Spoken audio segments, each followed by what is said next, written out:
안녕하십니까? 늦음이 성령을 강구하는 하늘숲 새우 묵상 시간에 오신 여러분들을 모두 환영합니다. 오늘은 출애굽기에 나타난 열 재앙의 사건들을 살펴보는 한 주일을 보내고 있는데요. 그 중에서 오늘 화요일 서지의 말씀 살피겠습니다. 제목은 처음 세 개의 재앙입니다.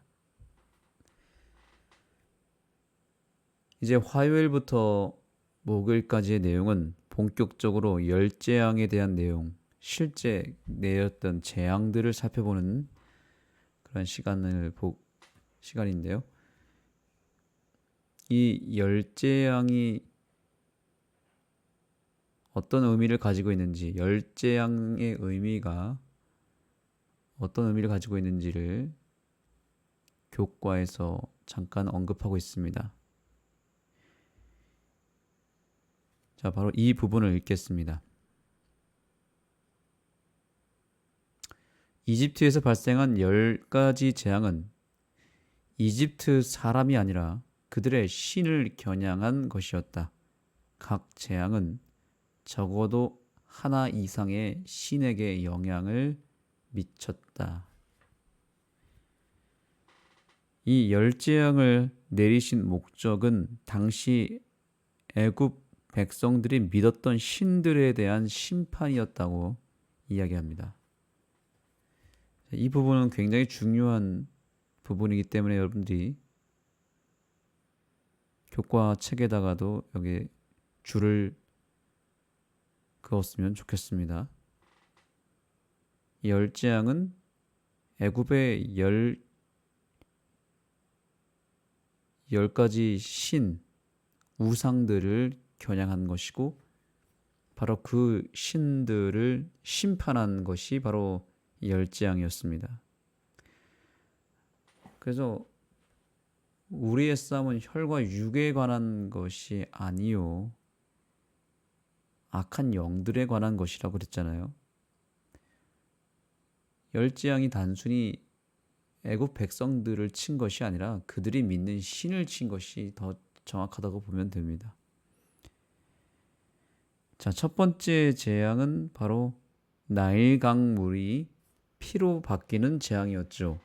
그것은 애굽 백성들이 의존했던 나일강의 신 하피라는 신을 친 것입니다. 교과에도 나오죠. 첫 번째 재앙은 나일강 신 하피를 향한 것이다. 그 다음에 두 번째 재앙은 무엇이었습니까? 개구리 재앙이었습니다. 그것은 개구리 여신 헤켓이라고 하는 신을 심판하는 재앙이 두 번째 재앙이라고 보면 됩니다. 그리고 세 번째 재앙은 더 기가 막힙니다. 지팡이로 티끌을 땅을 쳤을 때 땅에서 작은 벌레들이 나와서 온 땅에 퍼지는 재앙이었는데 이것은 그들의 신 게브라고 하는 신에 대한 심판이었다고 말합니다. 그들이 의존했고 그들이 신으로 받들었던 존재들이 한순간에 그들을 가장 괴롭히고 성가시게 하는 대상이 되어버린 것입니다.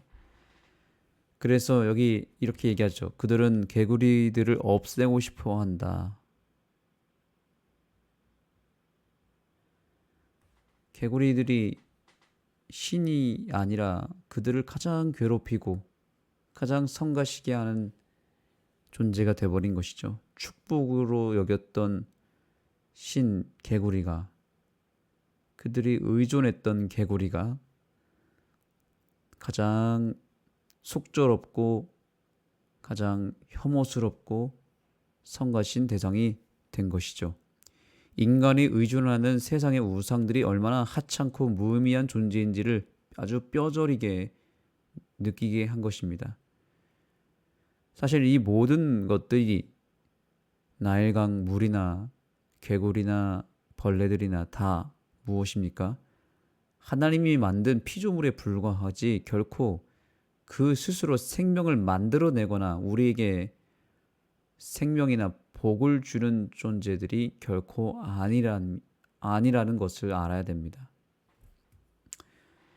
애굽인들이 의존했던 나일강과 개구리와 이와 그리고 파리떼들은 다 생명의 근원이신 하나님의 창조하신 작은 생명체일 뿐입니다. 그것들이 우리에게 생명을 가져다 주는 근원이 되지는 않습니다. 생명의 근원은 오직 누구밖에 없습니까? 하나님밖에 없다는 것을 우리는 이 사건을 통해서 깨달아야 되는 것입니다. 하나님이 오늘날 우리에게 주시는 메시지는 무엇일까요? 제발 생명의 근원을 믿어야지 그 생명의 근원이 만드신 생명체를 믿어서는 안 된다. 그것이 교훈입니다. 생명의 근원, 그 생명의 본질 되시는 하나님만을 믿어야 된다는 것이죠. 생명체를 믿어서는 안 됩니다. 그래서 정말 어리석은 일은 무엇이냐면 생명의 근원이신 하나님을 신으로 받들지 아니하고 하나님께로부터 생명을 공급받아 살고 있는 생명체를 믿는 것이 이 세상에서 가장 어리석은 일이라고 보아야 합니다. 오늘날 세상 사람들이 믿는 우상이 바로 이러한 성격들을 다 가지고 있죠. 이 세상 모든 신들의 공통점, 그것은 다 그 모든 신들이 다 하나님이 만들어내신 피조물들에 불과하다는 것입니다. 언젠가는 다 사라지고 없어질 아주 유한한 생명체에 불과하다는 것입니다. 그런데 이 가짜 신을 믿는 사람들은 그 사실을 까맣게 잊어버리고 뭐에 씌었는지, 콩깍지에 씌었는지 전혀 그 부분을 생각하지 않고 믿어버립니다. 마지막 때가 되면 거짓 그리스도들이 나타날 것이고 그 거짓 그리스도들이 예수의 이름으로 나타나서 사람들을 많이 미혹할 것이라고 했는데 오늘날 그 예언이 성취되고 있지 않습니까? 우리나라를 보면은 우리나라만 봐도 사람을 교주, 즉 하나님으로 믿는 종교들이 그런 교회들이 꽤 있습니다. 대표적인 교회가 크게 우리나라에서는 하나님의 교회라고 말하는 소위 유월절파가 있고요. 두 번째는 신천지라고 하는 교회가 있습니다. 또 JMS라고 하는 교회, 또 우리 교단에서 나갔다고 할 수 있는 박명호파, 한농이라고 하는 또 하나의 교회가 있습니다. 공통점이 무엇인가요? 그들이 믿는 교주가 다 우리와 똑같은 인간을 믿는다는 것입니다. 최근에도 저에게 신천지 교회 다니는 사람들이 그들이 믿는 이만희라는 사람의 가르침을 저에게 전하고자 접근했을 때 제가 단호하게 이런 이야기를 했습니다. 마침 그때 바로 이 출애굽기의 말씀을 묵상하고 있었는데 바로 이 부분을 이야기했습니다. 나에게 생명을 주지 못하는 생명체를 믿는다는 것은 정말 어리석은 일이다라는 것이죠. 그들이 믿는 이만이라고 하는 사람, 또 장길자라고 하는 사람, JMS 정명석이라고 하는 사람, 또 박명호라고 하는 사람, 그들은 우리와 똑같이 죽어 없어질 존재이기에 우리가 결코 믿어야 할 신이 될 수가 없습니다. 하나님이 우상 숭배를 가장 싫어하는 이유가 무엇일까요? 왜 하나님은 너는 나 외에 다른 신들을 내게 있게 하지 말라고 했을까요? 왜 우상을 섬기지 말라고 했을까요? 하나님이 그것을 가장 싫어합니다. 왜냐하면 하나님 외에는 이 세상에 존재하는 것들은 다 생명체에 불과하잖아요. 심지어 영으로서 존재한다는 영적인 존재인 사탄과 그 세력들마저도 하나님이 주신 생명으로 말미암아 겨우 살아가는 그런 존재라서 우리에게 조금도 0.001%의 생명도 주지 못하는 존재들인데 왜 하나님을 옆에 두고 하나님이 만든 피조물을 믿느냐는 거죠. 그래서 그 신천지 교회 다니는 교인들에게 제가 단호하게 이렇게 이야기했습니다. 어차피 그 이만이라고 하는 사람이 언젠가는 죽어 없어질 사람이 아니냐, 이런 질문을 던졌습니다. 근데 그들은 그 이만이라고 하는 사람이 반드시 예수님이 재림하실 때까지 살아있는 존재로 믿고 있습니다. 불멸의 존재, 결국 신이라고 믿고 있는 것이죠. 하나님의 교회에 어머니 하나님을 믿는 그 장길자라고 하는 사람도 그들은 예수님이 재림하실 때 우리를 그 예수님께로 인도하는 신부, 예수님의 신부로 이해하고 있습니다. 창세기 1장에 우리의 형상대로 사람을 창조하고 하셨을 때 그 창조하신 존재, 아버지 하나님과 함께 창조하신 어머니 하나님을 바로 장길자라는 한 여인으로 이해하고 있습니다. 그렇기 때문에 그 여인도 당연히 죽지 않고 예수님의 재림을 우리와 함께 맞이할 신부로 믿고 있는 것입니다. 그래서 제가 예전에 그 분들에게 노골적으로 이런 얘기했습니다. 만약에 이 장길자라고 하는 존재가 우리가 똑같이 죽는다면, 사고가 나든지 늙어서 혹은 병들어서 죽는다면 어떻게 되나요? 했더니 그분들이 단호하게 이야기했습니다. 그렇다면 이 교회는 거짓입니다. 이렇게 이야기하더라고요. 그러니까 지금 신천지나 하나님의 교회나 JMS나 또 엘리야 한농 복구회라 이런 교회들이 지금 마치 시한폭탄을 끌어안고 신앙생활을 하는 것과 똑같습니다. 그들이 믿는 교주가 죽으면 같이 그 신앙과 그 교회도 같이 죽는 것입니다. 끝나는 것입니다. 지금 이만이라고 하는 사람이 나이가 93세입니다. 근데 그들은 신으로 믿고 있죠.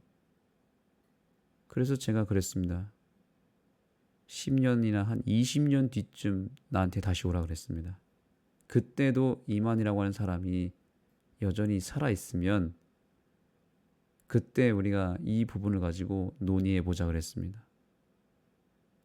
제가 던진 질문의 의도는 10년 뒤에 믿겠다는 내용이 아니라 결국에는 10년, 20년이 뒤에 지났을 때에는 당신들이 믿고 있는 신들이 과연 이 세상에 살아남겠느냐? 절대로 그럴 일이 없다. 그런 이야기를 던진 것입니다. 그들은 우리와 똑같은 인간에게 언젠가 죽지 않을까요? 20년 뒤, 30년 뒤에도 과연 그들이 여러분들의 구주가 될 수 있을까요? 이 질문에 대한 대답을 제대로 하지 못했습니다. 우리의 구주가 되실 수 있는 분은 전혀 죽지도 않고 늘 살아계시고 우리를 창조하신 생명의 근원이시기에 생명의 모든 피조물들을 다스리는 분이 되셔야 되겠죠.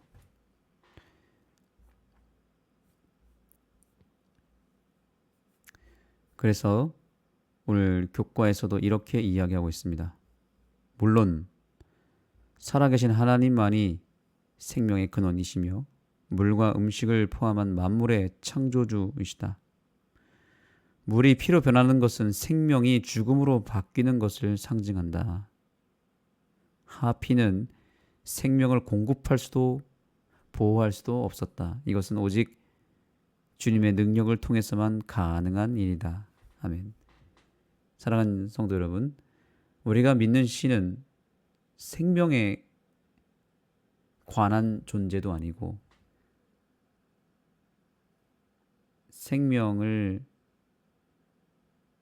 가지고 있는 존재도 아니고 생명 그 자체가 되시는 분이십니다. 우리가 기도할 때 사랑 많으신 하나님 이렇게 기도할 때가 있는데 사실은 하나님은 사랑 많으신 분이 아니라 사랑 그 자체인 분이시죠. 생명 많으신 하나님, 생명을 가지신 하나님이 아니라 생명 그 자체가 하나님이십니다. 근원이십니다. 근원이시기 때문에 우리가 믿는 신은 바로 그런 분을 믿고 있다는 것을 늘 마음 가운데 거룩한 자부심과 감사함을 갖고 살게 되기를 간절히 소망합니다. 그런 신을 믿어야 되겠죠.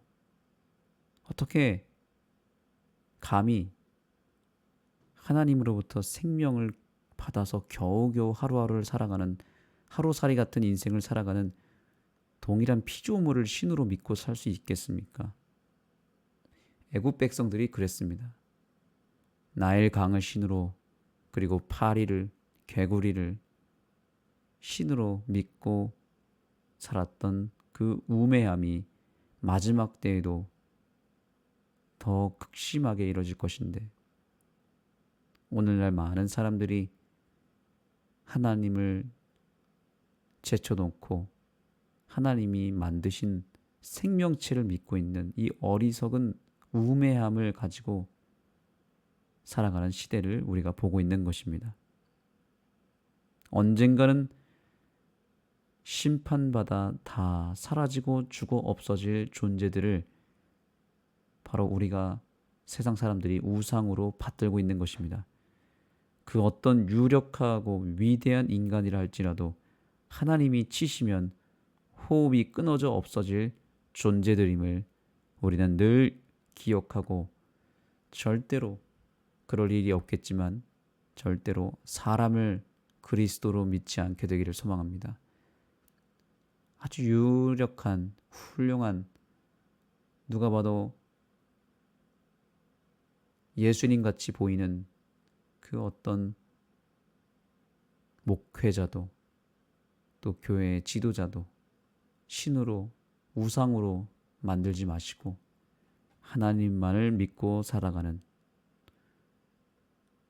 무엇보다 우리를 위하여 신이신 그분께서 죽으셔서 십자가에서 구원을 허락하신 그 예수 그리스도를 믿게 되기를 소망합니다. 우리가 믿는 그 예수님은 살아계신 하나님이요 생명의 근원이시기에 그리고 오직 그에게만 죽지 아니함이 있기에 우리에게 유일한 생명을 주실 수 있는 분임을 믿으시게 되기를 소망합니다. 그 예수님을 더욱 찬양하고 믿고 따르는 주의 백성들이 되기를 바라며 말씀을 마치겠습니다. 하나님 감사합니다. 오직 주님에게만 죽지 아니함이 있고 생명이 있으시며 영생이 있음을 확실하게 믿게 해주셔서 감사합니다. 그래서 생명을 나눠주는 일, 공급하는 일도 하나님만 하실 수 있음을 우리가 믿습니다. 오늘 우리가 이 하루를 받은 이 생명도 하나님께서 공급해 주신 것임을 잊지 않게 하여 주옵소서. 그러나 세상에 많은 사람들이 참으로 우매하고 어리석게도 하나님이 만든 벌레와 짐승을 믿습니다. 하나님이 창조한 사람을 믿고 있습니다. 하나님의 속이 정말 타들어가는 그런 현상들을 보게 됩니다. 그들을 향하여 진짜 신, 정말로 우리의 삶을 책임지고 계시고 우리의 삶에 반드시 닥치게 될 죽음이라고 하는 저주를 끊어내실 유일하신 하나님을 소개하고 그 하나님을 나눠줄 수 있는, 그러므로 우리가 결국엔 생명을 나누는 일이 되도록 우리의 사명을 더욱 굳건하게 하여 주셔서 우리가 확실하게 하나님을 믿고 하나님의 그 공급해 주시는 생명을 인하여 감사하고 그 생명을 경험하게 하여 주시고 그 경험한 생명과 사랑과 구원을 나눌 수 있게 하여 주옵소서. 예수님의 이름으로 간절히 기도드립니다. 아멘. 오늘 10장을 통해서 우리가 배운 교훈들을 생각하면서 각자 개인 기도 하도록 하겠습니다. 특별히 내가 하나님이 아닌 다른 존재를 의존하거나 우상으로 섬겼거나 혹 신으로 받들었던 그 모든 내 안에 있는 더러운 세상 신들을 오늘 하나님을 확실하게 믿는 그 믿음을 통하여 쫓아내고 심판하여 진정한 회개가 일어나는 기도의 시간이 되기를 소망합니다. 각자 개인 기도 하시겠습니다.